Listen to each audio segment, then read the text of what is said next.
In this section, we'll be getting into some of Rhino's more advanced techniques, starting with the Orient on Surface tool. That can be found here. Orient on Surface.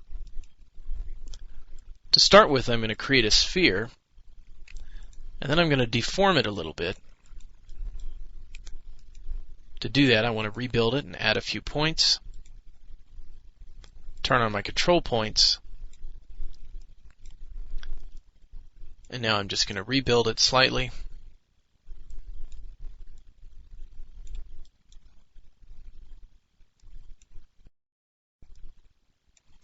Until it no longer really resembles a sphere. Let's take a look.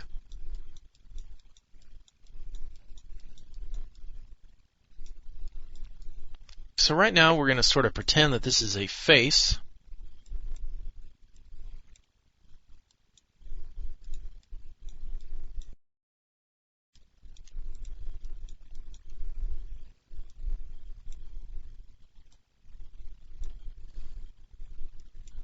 Complete with nose.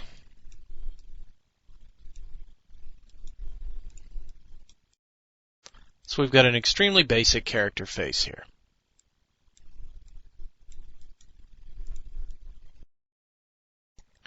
Or character head.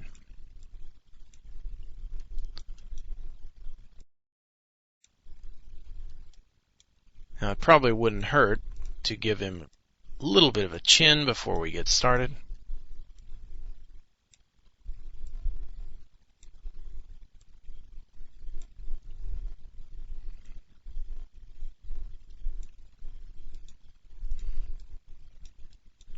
So here we go. Extremely basic, made by simply rebuilding a sphere and then pulling points.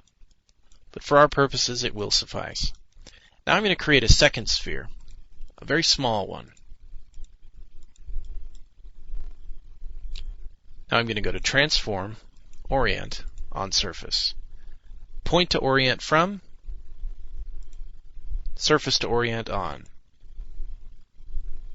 This surface. Well, as you can see, by moving my mouse around, if I left-click, I can actually place multiple spheres. However, it's better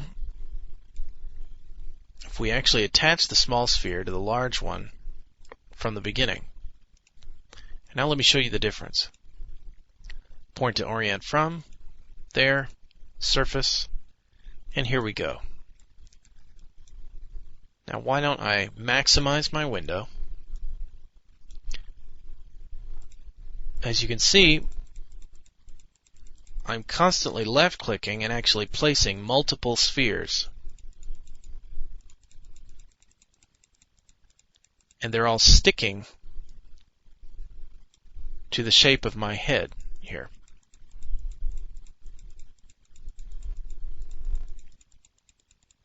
Based on the orientation of my original starting little sphere, which you may remember was sort of half outside and half inside this head-like shape. You can see this is a way to place hundreds of these little objects in an extremely short space of time. Now this isn't going to be perfect, but basically what I'm doing is sort of creating the illusion of hair for this guy. I'll right-click when I'm finished, and let's do a shaded preview. And so now our little guy has some hair. If I really wanted to get fussy, I could always copy my spheres, paste them, and then sort of move this around a little bit, in effect doubling the number of spheres that I have there. So that's a basic demonstration for the Orient on Surface tool.